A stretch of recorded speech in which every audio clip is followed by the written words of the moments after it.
Well, good morning and welcome to this edition of the Religion Hurts podcast. My name is Mike Harrison and I am really excited to have you on this journey with me. Today I'm going to get into a lot about the cult as a whole, a little less about my time in it today and what that looked like, and a lot more just about what the cult was, who they were, what the group looked like, how they ran, some of their core beliefs, so I can kind of just run through everything about them.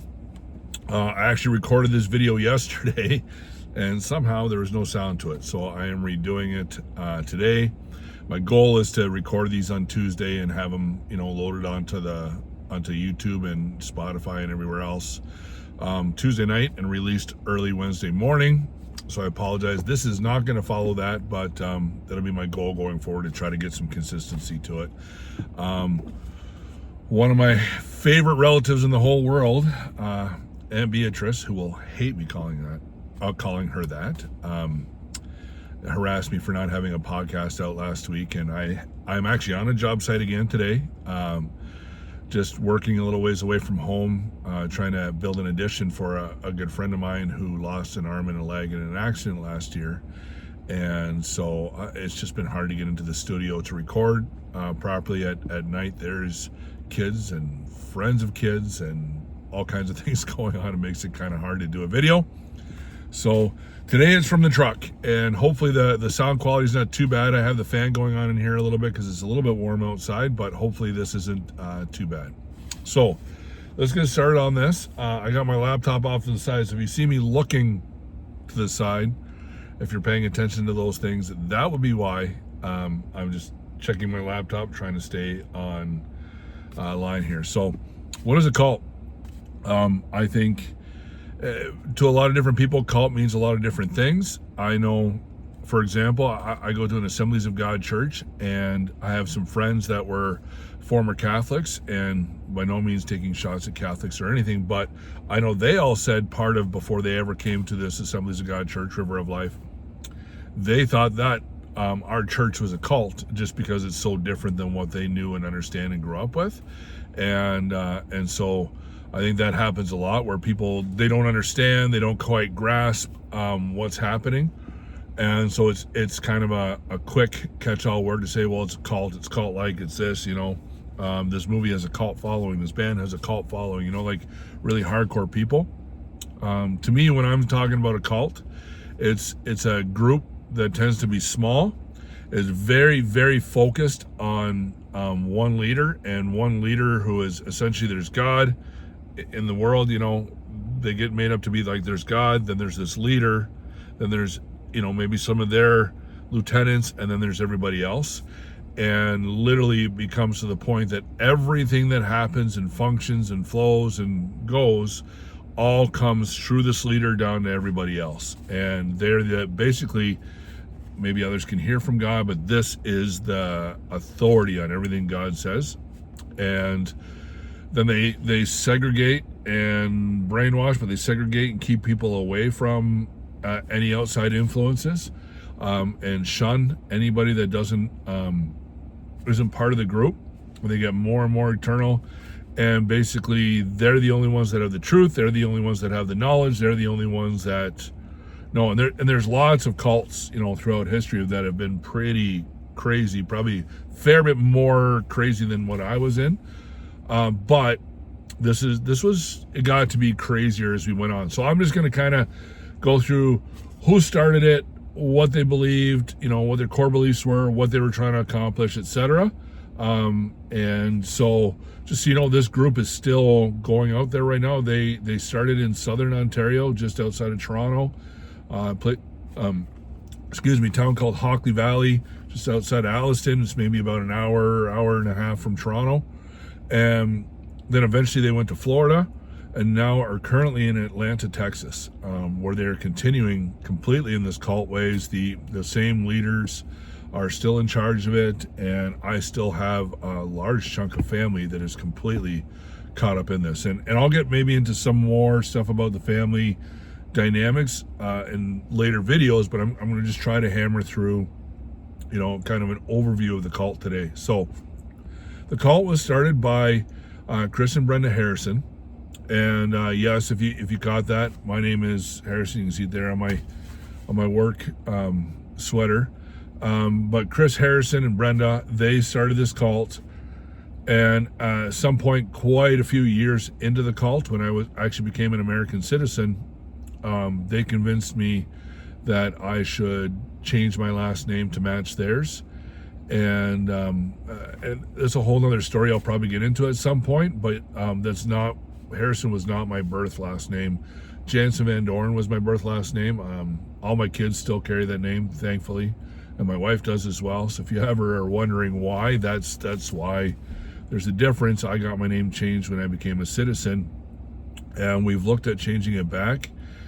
And it was a pretty dumb decision because, my word, what a mess. What a mess. So we've just kind of stayed like this for now, and it's working, and it's okay. We've kind of made our peace with it, my wife and I. And anyway, I'll get into maybe some of that stuff at a later date, but for right now, so Chris Harrison is a former millionaire, at least according to him. Some of this stuff, I've not been able to verify all of his history. Some I have, some I haven't. But according to him, he was a former millionaire. He's born and raised in Quebec, somewhere just outside of Montreal, not 100% sure where. But he got into Formula Atlantic racing, which is like Formula 3 racing, and it's a type of step down from Formula 1.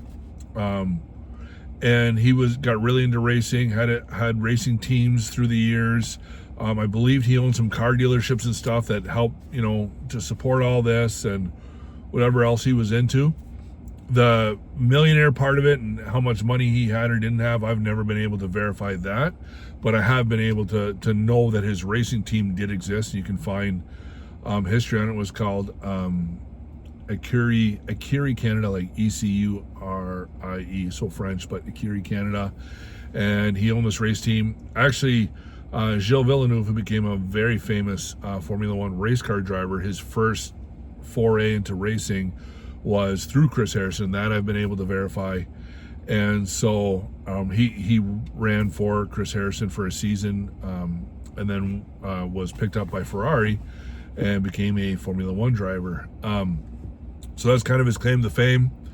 And then he, at some point, lost all of his money, and him and Brenda moved into literally a camper. And they rented they had horses, and they were renting a section like beside a barn on a farm, and they just moved their camper there, and essentially they lost everything, moved in that camper, and from all the time I've ever known him, he's never done anything else except live in a camper. And lived as simple a life as you could possibly live. Like, I mean, hardly any TV, hardly any luxuries, just has kind of lived that life ever since then. And then went on a journey that he calls death to self. Now, there's a scripture here I'm going to read. This is part of their core value. So here's an example of a scripture in the Bible. For those of you that don't know what death to self means, there's some scriptures that will say something like this. So this is John 12:24-26. Truly, truly, I say to you, unless a grain of wheat falls into the earth and dies, it remains alone. But if it dies, it bears much fruit. Whoever loves his life loses it, and whoever hates his life in this world will keep it for eternal life. If anyone serves me, he must follow me, and where I am, there will my servant be also. If anyone serves me, the Father will honor him. And but it's specifically about the dying, and so that death to self is a concept where essentially I decrease so Jesus increases. If I hate who I am as a person, if I hate everything about my sinful nature, and I lay it all before the cross, like salvation is, for God so loved the world that he came, gave his only son, right? So whoever believes in him. And but this kind of goes a layer deeper, like saying, okay, yes, you start by believing in Christ, and that's the start of salvation, but sanctification and a full walking out of this is death to self. You put to death all your deeds of who you are, and you become more and more like Christ every day. And it becomes this big thing where it becomes a process of you have to face everything about you, your personality, everything. And the concept of dying to my flesh and pursuing the things of God, that's not a bad concept. And it's actually scriptural. What became so dangerous about this core value of this group is because Chris Harrison essentially was, he would say that he was the first person to walk through this death to self thing. Early on, just the first person in our group, but later on we'll talk about how he was one of the few in the whole world that he would, had just stopped existing as the old man and now was completely alive in Christ and was Christ-like in everything he did, and that's why he could hear God so well and could prophesy and could have all these things. I know this all sounds a little crazy and a little nuts, and I'll get into some points as to what caused for sure me, but my wife and I to believe some of this and the trappings of it, because none of this starts this big. It starts like this, and you work your way into it. I'll get into that on future videos, so forgive me. I'm just going to kind of pound out what the group's kind of core values are and the things that they believed, and we'll get into some more of the story. But he would say that he was the first one to walk up this death to self, and that's why he could hear God's things so well, and nothing, that it was God's thing to have him lose all his money and move into a camper and live very simplistically, because that was essentially his flesh just being died and peeling away from him, and all earthly desires and possessions just gone, and instead just live completely for the spiritual. Didn't have a job, neither one did, and they just lived day-to-day donation, just whatever, and they actually did it for a long time. Very spiritual people. And with most cults, the big part of the issue is that there's a percentage of truth in there, especially early on. There can be a lot of truth and a lot of clarity, and so this guy is very, very good at reading people and understanding things, and he'd tell you stuff about yourself that you felt like you'd never told anybody, and he could read you, he could tell you that stuff. Was very, very gifted at that, and you would feel like, my word, he knows. There's only one way he can know all this is from who God is. So he's very gifted that way, and especially early on, the kindest, most loving, most generous man you have ever met. Like, it wouldn't have mattered if you showed up at his house at 3 a.m. He'd get up and he'd come sit outside with you, and you would be the absolute greatest thing in the world to him. You never feel so much love. So that's a core thing that they believed. He was Toronto Airport Church, or which is now called Catch the Fire, is famous for having the Toronto Blessing happen there, a big revival. And Chris and Brenda were going to that church for quite some time before they'd ever started doing anything, and they became small group leaders at this church. And then eventually, one of the things that Toronto Airport Church does is what they call encounters. And these encounters are made to be intensives, where you go away with a bunch of men for 4 or 5 days, and you have, a leader kind of leading it, and they kind of go through a bunch of things spiritually that have happened in your life or haven't happened in your life. And they get into all the nitty gritty of all just your life, and you face some stuff about yourself, and you kind of, move on. So I would give an example of, like a lot of men struggle with pornography. Pretty much all men have struggled with it. A lot still do.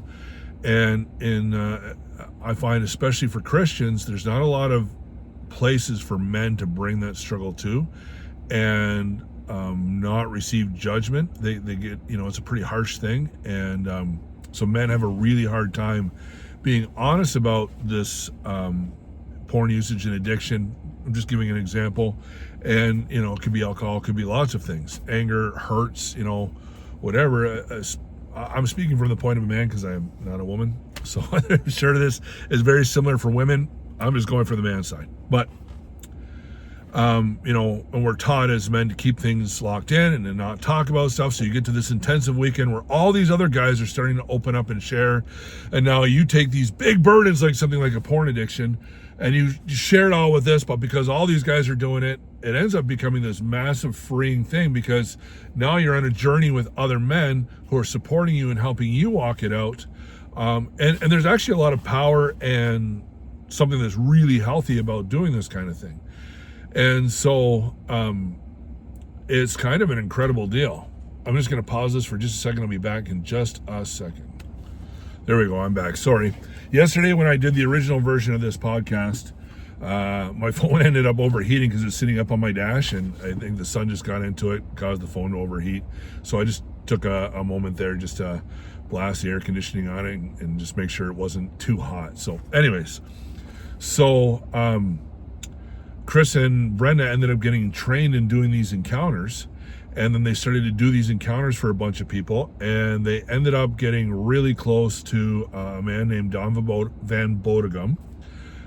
This is somebody that my family has known for pretty much all our life. Was good friends with my dad and his brothers, and Don was quickly becoming an overnight sensation, was becoming a multimillionaire in the time frame that he met them. So Don started sponsoring them to do all these encounters for people. And because Chris is so good at reading people, he was phenomenal at doing encounters. And I went through one with him, and it at the moment felt like the biggest life-changing experience I'd ever gone through. I'll get into that again at some other time more in detail, but he would do these encounters, and Don would foot the bill for all this for a bunch of people. Well, all these people that started going through encounters then started going to the life group that Don helped grow for Chris and Brenda, and it was a Friday night life group. And at first it was at TACF or Catch the Fire in Toronto, and then eventually it moved to, Don had built a mansion, and it moved out to Don's mansion. And one of the things that happens a lot in Christian circles is especially charismatic Christians. So charismatic Christians, in my view, believe that everything has a spiritual undertone to it. So your car breaks down, it's God's judgment on you. If you get sick, that might be God's judgment on you. If you're depressed, that's God's judgment on you. It's everything's spiritual. But if you're getting blessed on the other side, you land a big contract, you get a new job, you get a promotion, God's blessing you, right? That's, now I've got God's favor, and this is God's judgment, this is God's favor, and they do everything like that, rather than, look, life sometimes happens either way. And sometimes the promotion is because you worked hard and you did your best. And so these things go back and forth. And so but in Christian circles, a lot of times people that are wealthy and become millionaires, they're often viewed as they have God's favor, God's blessing them, and they could be the scum of the earth, they could be cheaters, they could be everything. Not every one of them is, but they could be.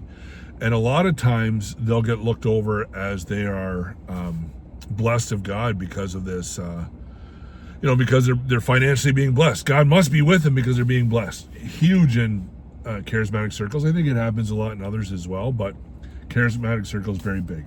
So now they're having this life group. You're in Don's mansion every Friday night, and I wasn't there for part of it. I mean, I visited during this time, is when I was starting to get to know them. We weren't part of the group at this time, but they were having these things. Well, here it turns out Don was exactly that. He was a massive scam artist, and he was stealing money from seniors. He would go and get a bunch of seniors to invest in big projects, big construction projects, and then he'd keep the money and wouldn't deliver.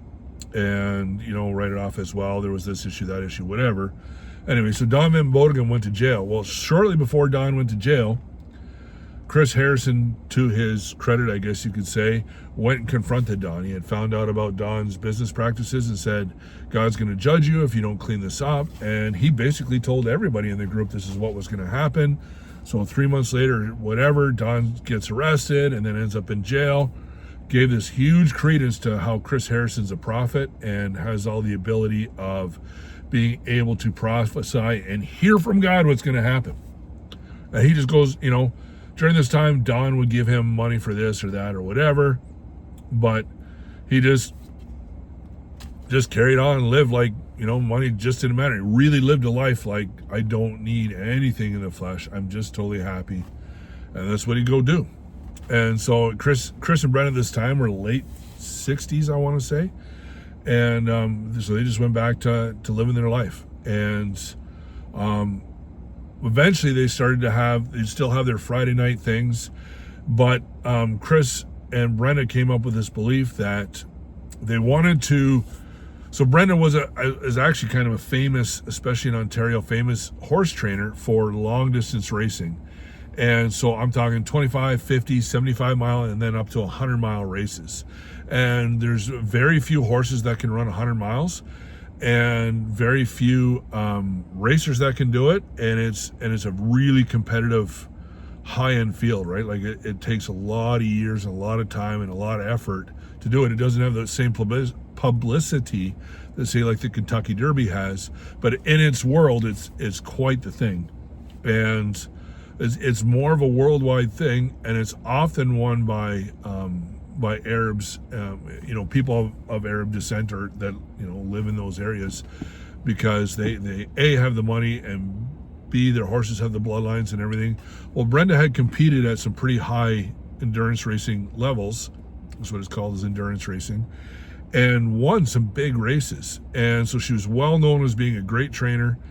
And so they developed this thing that they said that God told them to do, which was they were going to create a race team of 6 horses, and these 6 horses would be capable of beating the best in the world. And they were going to raise these horses up. They believed they had the bloodlines, and they did actually have a couple horses already that were at that level. And they were going to have the bloodlines and everything to do this, and they were going to train these horses and bring this up. And because Chris Harrison had a successful Formula Atlantic team, he said, this is what God's raised me for, is I know how to build a race team, I know how to build a winner, and we're going to do all this.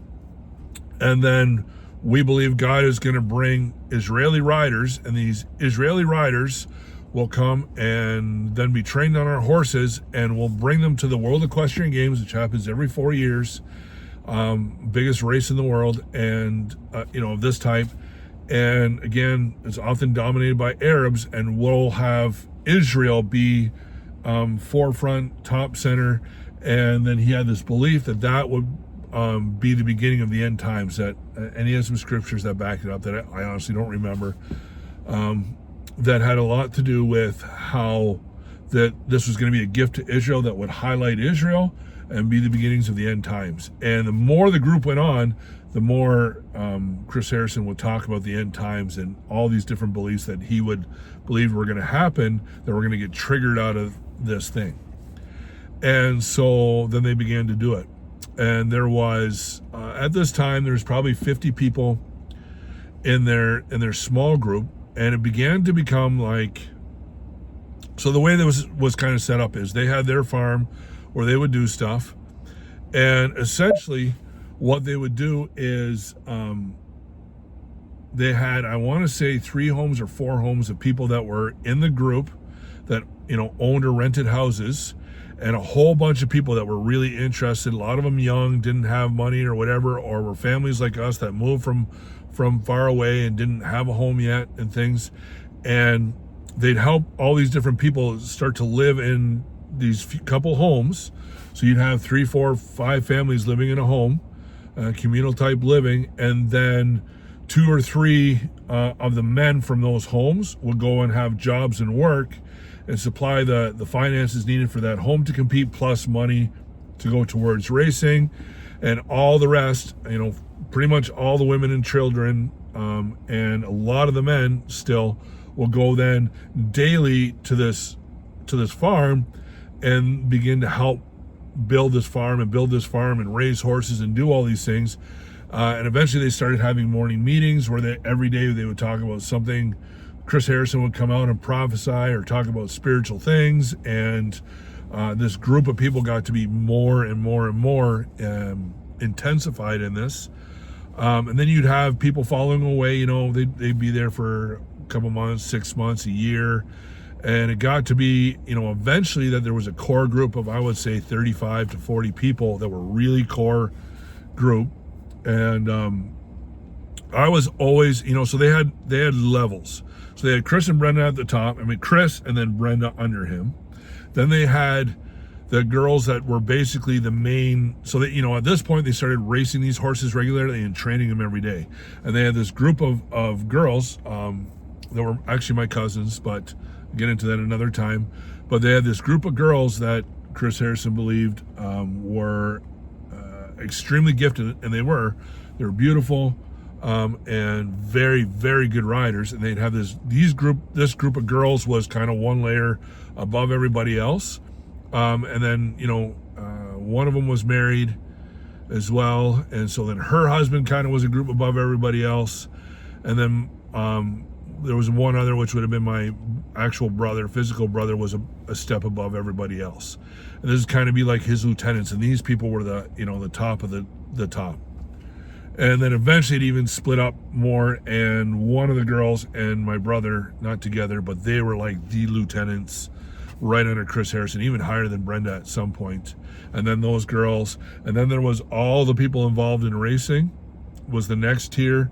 And then there was, regularly racing. And then there was the ones that would go and help with the horses when they weren't physically working. And then there was the last group of people, which was what I was, that were just workers.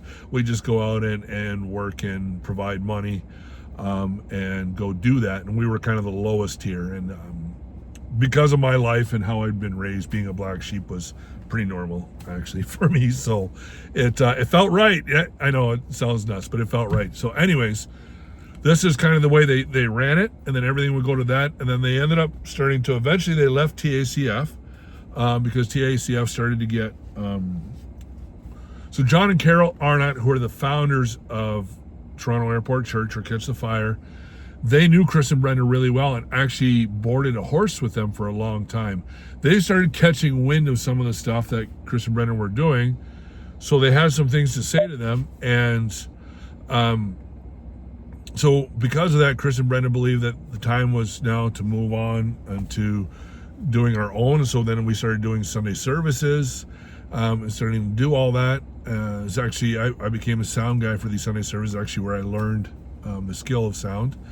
And was kind of their goal. And what they would do is they started to do these Sunday services. Well, at all these morning meetings, but especially the Sunday services, remember we were talking about death to self. Well, death to self means, what example would be, I call out something in you and say, I saw or heard that you got angry at your wife the other day. You have an anger issue. You've got to lay that down before God. God wants you to deal with this. And you'd get called out in front of the entire group, and the entire group would start speaking into how you have this anger problem, and they'd all keep after you until you repented. Sometimes it would take multiple times. A lot of times, it would happen on the spot where you'd be like, okay, you're right. I did do that. I did have this anger issue. And I'm so sorry. I want God to change this. And then he'd be like, oh, look at how wonderful this person is, and how an instant reward. And then he'd love you and pray for you on the spot and pray that this thing would be gone off of you. And now you went from being the lowest of the low to, in that moment, the highest of the high, because you were there. And it became this thing. And it got down to the way, the farther we went, it started to be things that weren't true. But he would continue to do this type of thing, which brainwashes you into going, when he tells me that I've done well, I've done well. When he tells me that I've done bad, I'm bad. And you'd start to live your life off of that and then devote. So eventually, about 3-4 years into this thing that they're doing, they don't have enough finances to do it. So he convinces my brother, who is one of the best carpenters I've ever seen, to start a construction business. And this began the next kind of phase of things, where my brother owned a construction business, ended up hiring a bunch of us guys, including me, and started building a construction business. And then he would give 10% of the gross income to the group. We called it the farm. They didn't really have a name. Third Day Endurance was their race name, and that'd be the closest thing they had to a name. But they were more or less known as the farm or the group or whatever. They didn't have a real cult name. Sorry, this video is a little longer. I'm going to try to wrap this up here, but I just kind of wanted to hammer through some of the details of what this group was. And so then my brother started a construction business, hired about 4 or 5 of us guys out of this group, and then we'll give 10. So if he signed a contract for $100,000, he would take and give 10 of that grand right off the top to the group, which seems like a great idea. Seems like you're tithing, seems like all these things, except that it was extremely destructive, because if you didn't make a profit on a job, or you were low on your profit or whatever, that 10% goes out the door right away there. And Harrison would always tell my brother, hey, God's going to bless you. God's going to bless you. God's going to bless you. Well, anyway, my brother racked up a bunch of debt, and then got in a big fight with a union, and ended up losing his company. The union, there's a bunch of rules in Ontario on how this works, but his company went from being a non-union company to being forced to be union, so he just shut his business down. And so now the group was without money.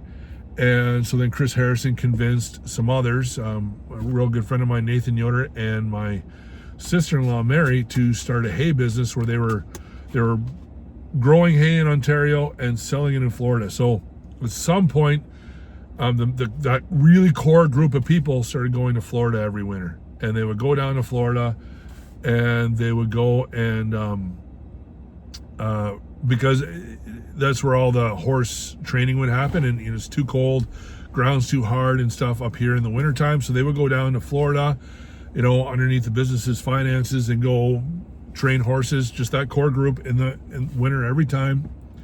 It'd be Chris Harrison and 4 beautiful mid-20s virgins. And I say that because I think a lot was happening that, I began to find out later. I don't technically have any proof, but I think he was sleeping with some, if not all of them. But they were his beauties in his world and whatever. Anyway, I can get into some more of that stuff later. But Chris would go down the winter there, and then they'd bring some hay with them, while all these Canadian horses, or northern horses that would go down to Florida, they need hay. So he convinced Nathan and Mary to start a hay business. Nathan would grow the hay up in in Ontario, and then Mary would sell it in Florida, and they started building this hay business. Well, Nathan had a great entrepreneurial mind, so then Nate ended up going down to Florida permanently, and Mary was there as well. Nate was married, and Mary was divorced, but Nate and his family went down along with Mary. And then at that time, my brother's construction business ended, so Nate recruited me. We've been best friends since we were 14. He recruited me to then do all the hay cutting and growing in Ontario. So then I ended up becoming a hay buyer for him, and would go to Wyoming and Colorado and all these different places, and they built this big hay business up. And eventually the same issues happened. I'll get into the whole story of the hay business later, but essentially that ended up shutting down at some point because they couldn't bear the burden of the 10% as well. When it got to be to the point that these businesses, they at first couldn't start to afford to pay their suppliers and payroll, so anybody that was in the group started working at the businesses for next to nothing. The businesses would pay enough to keep their houses okay. They maybe pay the rent and the electricity for the house and enough for a little bit of food, but that's it. You kind of just started living your whole life for these businesses, which you were devoting your whole life to this thing that God wanted to do in the end times and the gift to Israel anyway.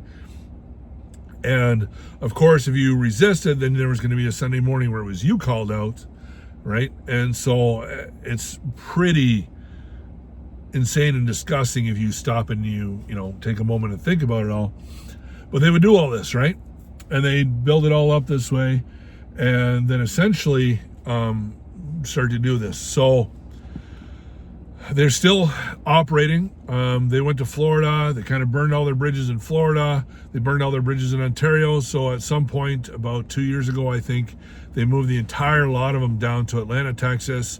They still have, I would say, probably about 20 to 25 people in their core group.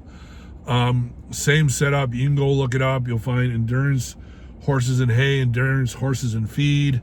You can find Hold Fast Milling and Design, Endurance Horses and Feed, I think, trucking company. Eli Rye, Chris Jansen, Hank Jansen Van Dorn, all these different people that are still running businesses, and it's all set up the same way. All the money, they now have one big property that I believe Chris Jansen bought, and they have got a bunch of campers all sitting on this property, living completely communal, all paid for by the few people that run businesses, and everybody else works for this group. I have no idea that the Gift to Israel thing fell apart, and through a whole series of things. As far as I know, they still raise horses, still do all that, but I don't know what's holding them all together, what the other than end time stuff right now. So anyways, wow, that was a lot of information. It's the longest video I've done. I'm so thankful if you sat here and you listened to the whole thing. I'll get into more details. I'll probably spend the next 3, 4, 5, whatever it takes, kind of episodes just talking about how I ended up in the group, some of what that was like, some of the individual things that we went through, my wife and I went through with our family, and how we ended up being able to leave and see the truth and all that kind of stuff. But for now, I just want to say thank you. I want to remind you that even if you don't see it, you matter. God's got you, and tomorrow's going to be better today. I love you. Thank you so much for being on here and checking this video out. Please share with a friend, like and subscribe. Would love that, actually, if you liked and subscribed. And I'd love to hear from you. Comment on this video or on Facebook. And if you know me at all, talk to me. I love talking about just different things. Just love to hear from you on any of this. So thank you so much for your time, and God bless you.